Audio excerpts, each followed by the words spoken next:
안녕하십니까. 경제와 사회 문제를 쉽게 풀어보는 미스터 큐팁입니다. 어제 바이오 업종 대장주가 교체될 가능성이 있다라는 그런 주제로 말씀을 좀 드렸었는데요. 지금 뭐 그렇게 좀 되는 것 같죠. 그래서 오늘은 바이오 업종 플랫폼 강자가 재등장하고 있다라는 그런 주제로 한번 말씀을 좀 드려보도록 하겠습니다. 우선 최근 시장 접근할 때 유의할 점에 대해서 제가 한번 좀 말씀을 좀 드리면요. 지금 시장이 굉장히 어, 쉬운 듯 어려운 듯 어려운 듯 쉬운 장이죠. 지금 첫 번째는 오버피팅의 욕심을 좀 버리셔야 됩니다. 그래서 뭐 순환매가 돌아가는데 순환매 돌아가는 모든 종목들을 다 따라다니면서 내가 저점에서 고점에 더 하겠다는 이 욕심은 일단 어느 정도 접으셔야 되고요. 두 번째는 코스닥 프로그램 매매가 지금 많기 때문에 지금 내가 사는 종목이 지금 이 시점 프로그램 매도가 나오는지 매수가 나오는지 한번 좀 보시고요. 이게 이제 HTS 보면 제가 현재가 화면에 다 나와 있다고 말씀드렸죠. 그래서 내가 지금 역풍을 받고 있는지 순풍을 받고 있는지 한번 그걸 판별하셔야 됩니다. 세 번째는 시장 설계자 관점으로 시장을 접근하셔야 됩니다. 지금 뭐 예를 들면 어제 같은 경우도 지금 치료제 관련 주식들이 굉장히 좀 시장에 좀 피로감을 좀 많이 주고 있습니다. 좀 이건 너무 좀 그 혼조 그다음에 혼란스럽고요. 그래서 지금 이런 경우에 뭔가 좀 매끈한 종목들 좀 한번 그 주도주 내지는 대장주를 한번 다시 밀어야 되지 않겠느냐 그런 피로를 좀 느끼게 되거든요. 그래서 내가 만약에 시장 설계자 관점이라면 과연 어떤 주식을 앞에 내세울 것이냐 이런 관점으로 시장을 보시라는 겁니다. 파생 쪽도 마찬가지입니다. 지금 시장에 내가 그 파생에 메이저라면 메이저는 항상 그 옵션 같은 경우는 매도를 주로 하거든요. 그러니까 매도자의 관점으로 시장을 봐야 시장이 보입니다. 계속 추종하는 사람의 관점으로 보면 추종하는 사람의 어떤 그 관점으로 시장을 볼 수밖에 없게 되거든요. 그래서 이런 점을 한번 유의하라고 좀 말씀을 좀 드리겠습니다. 다음으로는 최근에 바이오 주식이 이렇게 난리를 치는데 증권사 바이오 애널들이 지금 잠자고 있습니다. 보고서를 안 내요. 그래서 지금 그 바이오 애널들 제약 바이오 애널 그리고 보고서를 어떻게 활용할 것인가 활용법에 대해서 한번 제가 말씀을 좀 드려보도록 하겠습니다. 바이오 애널들의 몸값은 누가 정하냐면 기관의 펀드 매니저들이 그 폴이라고 하죠. 그러니까 투표로 해서 그 표를 제일 많이 받은 사람이 베스트 애널 그 사람 몸값이 제일 비싸지는 겁니다. 그래서 그 애널들은 기관의 펀드 매니저 해달라는 대로 다 해줍니다. 예. 그래서 걔들이 필요하다고 하면 레포트를 뭐 어떻게 해서 만들어서 갖다 주고요. 뭐 이렇게 합니다. 물론 이제 자기 몸값이 비싸지고 뭐 그러면 이제 어지간한 데서 불러도 잘 안 가고 그런 경우도 있지만 그들이 자기 몸값을 결정하기 때문에 거의 그들 요구들을 맞춰줍니다. 그럼 기관의 펀드 매니저들은 어떤 걸 요구하냐면 6번에 보시면 제가 전에도 한번 이 영상에서 말씀드렸죠. Something special. 특별한 뭐가 있어? 이 회사 특별한 뭐 있어? 특별한 기술이 있어? 특별한 플랫폼이 있어? So what? 그럼 그거 가지고 뭐 할 건데? 그거 가지고 어떻게 돈 벌 건데? 그거 가지고 어디 가서 돈 벌 건데? 이거거든요. 누구한테 팔 건데? 누구한테 팔렸니? 이 두 가지 질문에 대한 답을 해주는 주식들은 얘들이 바로 그 돈을 쏩니다. 지금 그 2번 보시면 현재 장세 흐름 대비 바이오 보고서가 부족하다. 뭐 제가 말씀드린 거죠. 3번 신한의 이동권 애널이 히트를 쳤습니다. 그 알테오젠 레포트를 처음에 14만 원짜리 레포트를 내가지고 히트를 쳤는데 14만 원이 넘어가니까 이분이 26만 원짜리 레포트를 내가지고 뭐 알테오젠이 결국 26만 원 갔었죠. 예. 그리고 다시 내려갔다가 지금 오늘 다시 또 26만 원대 근접하는 것 같은데요. 그 다음에 또 이분이 레고캠 바이오 또 레포트를 내가지고요. 그때는 목표 가격을 정하진 않았지만 레고캠 바이오를 내가지고 일단 레고캠 바이오도 또 아주 그 아주 시장에서 엄청난 관심을 받았습니다. 주가도 뭐 2배 이상 올랐고요. 그 다음에 최근 들어서는 한국차증권의 진홍국 애널이란 분이 ABL 바이오 레포트를 내고 나서 ABL 바이오도 지금 아주 뭐 고속 상승을 하고 있습니다. 그래서 이런 분들의 그 보고서가 지금 시장에 관심을 아주 듬뿍 받고 있는 그런 상황입니다. 다른 분들은 잠자고 있어요. 자, 그 다음에 대형사 보고서와 소형사 보고서를 어떻게 받아들일 것이냐. 대형사 보고서들은 좀 전에 말씀드린 대로 굉장히 보수적으로 씁니다. 목표가를 처음에 100을 잡더라도 처음부터 100으로 안 쓰고요. 단계별로 올리면서 목표가를 올리면서 끌고 갑니다. 소형사 애널들 같은 경우 소형사 보고서는 본인들이 관심을 받아야 되기 때문에 관심을 받으려면 약간 좀 무리가 가더라도 공격적으로 뭔가를 합니다. 그래서 신뢰도 면에서 누가 더 보수적이고 신뢰가 있냐라는 측면에서 보면 대형사들이 아무래도 몸을 사리기 때문에 보수적이고 신뢰가 간다고 그렇게 말씀드릴 수가 있겠습니다. 이건 평균적으로 말씀드리는 겁니다.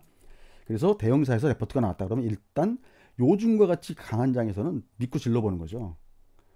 그 다음에 섹터 애널이 쓴 거냐 아니면 스몰캡 애널이 쓴 거냐, 이것도 잘 보셔야 됩니다. 제약 바이오 애널들이 요즘 큰 증권사들은 거의 뭐 그 약학 박사 아니면 뭐 생명공학 관련된 미생물 뭐 이런 쪽에 그 박사학위 소지자들이 보통 애널들을 합니다. 그래서 약간 전문가급들이죠.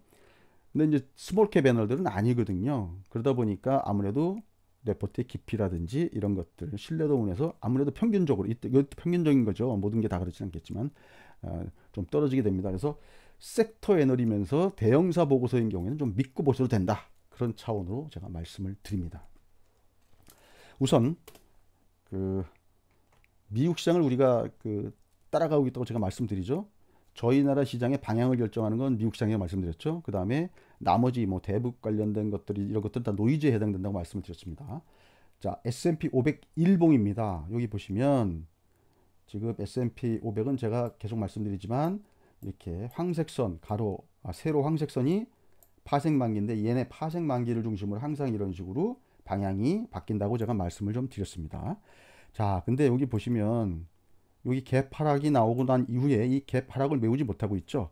자, 보시면 미국의 연준 의장 같은 경우도, 페드의 파월 의장 같은 경우도 지금 시장이 너무 과열되어 있다고 보기 때문에 좀 쿨다운 시키는 어떤 그런 그 언행들을 지금 계속 멘트를 지금 알게 모르게 하고 있습니다. 그리고 뭐 레포 금리라든지 등등 이들 그 지금 하는 그 뭐랄까요, 이렇게 통화 정책의 어떤 속도라든지 이런 거 보면 완급 조절을 지금 하고 있어요. 그래서 그런 측면에서는 지금 여기를 바로 뚫고 올라가긴 어려워도 지금 현재 이 상태는 지금 계속 유지를 지금 하고 있는 상태죠. 왜냐면 그들도 이게 다시 이렇게 쭉 내려가면 굉장히 어려워질 상황이죠. 굳이 그런 상황을 만들 이유가 없겠죠.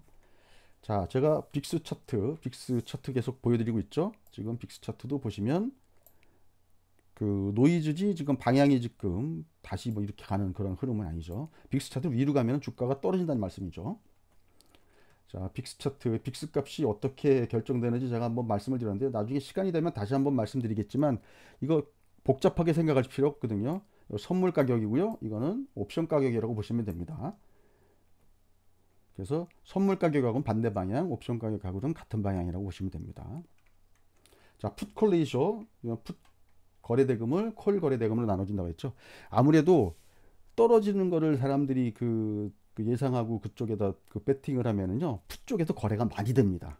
또 올라가는 쪽을 사람들이 예상하고 그쪽에서 거래를 많이 하게 되면 콜 쪽에서 거래가 많고 거래량이 많다면 거래대금도 늘어나게 되죠. 그래서 그거를 비율을 내면은 요 1.0을 기준으로, 요게 1.0인데요. 1.0을 기준으로 해서 여기가 두 개가 이퀄 같다는 뜻이겠죠. 근데 지금 어제 같은 게 0.77이니까 콜이 더 많다는 얘기다. 분자가 푸시고 분모가 콜이니까요. 그래서 아직은 시장은 뭐 떨어지는 쪽에서 거래가 많이 되는 건 아니다 라고 일단 이렇게 말씀드릴 수 있겠습니다. 미국도 시그널과 노이즈 측면에서 보면 노이즈다. 자, 우리 시장입니다. 오늘 저희는 위클리 옵션 만기가 있었죠. 저희도 보시면 우리도 여기가 뭐죠, 6월 11일 12일 요때 갭 하락이 있었죠. 미국처럼 요때 갭 하락하기 전 요 하단이 284포인트입니다. 여기를 지금 계속 뚫지 못하고 받고 밀리고 오늘은 뭐 어쨌든 또 18일 날 여기가 18일이죠. 우리는 이렇게 옆으로 기는 그런 상황을 보였습니다. 그래서 요거는 뭐 뚫으려면은 뭐 좀 그 강력한 뭔가가 좀 있어야 좀 뚫고 올라가겠죠. 최근 코스닥 프로그램 매매 동향 제가 말씀드린 그대로입니다. 오늘도 비차익에서 1134억 순매도가 나왔습니다. 다음은 일자별로 보겠습니다. 지금 보시면 1172억, 그 다음에 어제는 1193억 매도고요. 그 전날은 4260억 매수 이렇게 됐었습니다. 자, 보시면 이때 3월달, 2월달, 3월달 이때 그 폭락할 때 이때 프로그램 매매가 좀 많았었겠죠. 이때는요. 지금은 그때보다 지금 더 많습니다. 지금 특히 지난 저희 선물 옵션 만기 지난 이후에 그때 이후로 지금 이런 현상이 좀 벌어지고 있는데 좀 이 부분은 좀 계속 우리가 관심 깊게 봐야 될 것 같습니다. 이 코스닥 그리고 특히 거래소의 제약 바이오 업종까지도 이렇게 비차익 거래를 하는 그 뭐랄까 경우가 굉장히 많아졌습니다. 양도 커졌고요. 아까 말씀드렸던 이동건 애널과 그 다음에 진홍국 애널. 자 보시면 알테오젠 처음에 14만원짜리 레포트 냈다 26만원 올렸죠. 이동건 애널입니다. 레고캠 바이오 레포트 나오고 또 주가 반영이 확실하게 됐죠. 그래서 이렇게 대형사이면서 또 섹터 애널이 이렇게 레포트를 쓰면 일단은 좀 믿고 보셔도 된다. 그런 차원에서 말씀을 좀 드리는 겁니다. 항상 그런 건 아니고 이렇게 강세장에서는요. 자, 한국투자증권도 일단 대형사입니다. 진홍국 애널이 ABL 바이오를 16일 날 썼어요. 목표 주가하고 투자 의견은 제시하지 않았지만 이 쓴 것만으로도 시장에선 반응을 보입니다. 벌써 기관들이 사기 시작했고요. 그 전부터. 왜냐하면 이 사람이 레포트를 쓰기 전에 기업도 방문해야 되죠. 뭐 자료도 준비해야 되죠. 이런 거 하다 보면 아무리 자기가 빨리 해도 한 2주는 걸릴 거거든요. 그럼 벌써 뭐 한 2주 전부터 보면 기관들이 벌써 사기 시작했거든요. 뭐 꼭 그들이 서로 교감이 있었다라고 얘기하는 건 아닙니다. 자, 마지막으로 제약바이오 업종 판세에 대해서 좀 말씀을 좀 드리겠습니다. 자, 크게 봐서 이제 세 가지로 나누는데요. SK 바이오팜 상장과 관련해서는 오늘 SK는 소폭 약세를 보였고요. ABL 바이오는 강세를 보였습니다. 치료제 종목군에서는 치료제 관련주들은 혼조를 보이고 있습니다. 클로로킨 탈락된 거 말씀드렸죠. 그 다음에 덱사메타손 효과를 좋다고 보도가 나왔는데 이거는 아시다시피 바이러스를 치료하는 치료제는 아니고요. 이거는 증상을 치료하는 치료제입니다. 그래서 덱사메타손은 일정 부분 한계가 있다고 일단 보는 것이고요. 그 다음에 뭐 렘데시비르보다 600배 뭐 효과가 있다 뭐 이렇게 뭐 보도가 됐던 나파머스타트 임상 관련된 건데요. 이거 관련해 가지고 오늘 아침에 주가들이 많이 떴다가 가라앉았습니다. 자, 이건 뭐냐면 임상을 도대체 어디서 어떻게 할 거냐라고 했을 때 이건 답이 좀 분명하지 않다는 것이죠. 왜냐면 우리나라 지금 보면 환자 수가 지금 많이 줄었는데 과연 이거 임상 제대로 할 수 있는 거야? 이거 회사에서 그냥 뻥카 날리는 거 아니야? 이런 의심들을 하게 된다는 것이죠. 다음에 이제 신약 개발 플랫폼, 이 치료제하고는 이제 별개로, 이제 그래서 제가 이제 비치료제 종목군이라고 이렇게 했는데요. 신약 개발 플랫폼을 갖고 있는 회사들입니다. 뭐 지금 알테오젠 오늘 그렇죠, 메드팩토 그렇죠, ABL 바이오 그렇죠, 그 다음에 레고캠 바이오도 그렇죠, 셀리버리도 그렇죠, 종근당도 나름대로 갖고 있습니다. 중해제약 같은 경우도 윈트라는 어떤 바이오마커 저해제를 가지고 다양한 약을 만들 수 있는 그런 플랫폼을 갖고 있는 회사거든요. 그래서 이제 지금 어제도 보여드렸지만 항암제 시장이 제일 크고요. 감염성 질환, 염증 질환이요. 그 다음에 중추신경계 쪽 봤을 때 제일 큰 시장이 항암제 시장이라고 말씀드렸죠. 근데 지금 SK 바이오팜 상장됐는데 뭐 이 중추신경제 뭐 치료 신약 갖고 나온다 그런 난리치지 않습니까? 근데 사실은 지금 보면 항암제 관련된 시장이 더 크죠. 그래서 항암제 관련된 그런 신약 플랫폼 갖고 있는 회사들도 잘 봐야 됩니다. 뭐 메드팩토라든지 뭐 등등. 지금 보시면 뭐 ABL, 레고캠이 다 있습니다. 레고캠 같은 경우는 무상증자 됐기 때문에 지금 당장 사시라는 말씀은 아니고요. 지금 이런 것들이 있다는 겁니다. 메드팩토가 무상증자하고 나서 물량 소화하는데 지금 한 3주 걸렸죠. 레고캠도 또 그렇게 걸린다고 볼 수 있지 않겠습니까? 그래서 레고캠도 어쨌든 그 물량 앞으로 소화되는 그런 과정을 한번 지켜보셔야 되고요.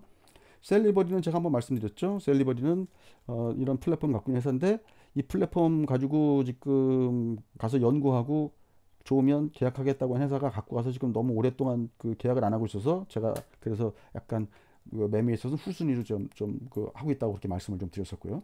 종근당은 오늘 많이 빠지긴 했지만 이 회사는 다른 제약회사 대비 지금 밸류가 굉장히 그래도 괜찮은 편입니다. 그리고 얘들이 지금 갖고 있는 신약 플랫폼도 지금 괜찮은 것들이 좀 있고요.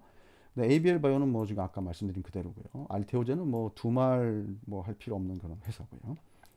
그래서 지금 이런 종목들이 지금 시장에서 다시 또 좀 떠오를 수가 있기 때문에 지금 시장은 앞서 말씀드린 대로 방향성과 어떤 속도를 가지고 이게 시그널이냐 노이즈냐를 항상 좀 구분해서 보시고요.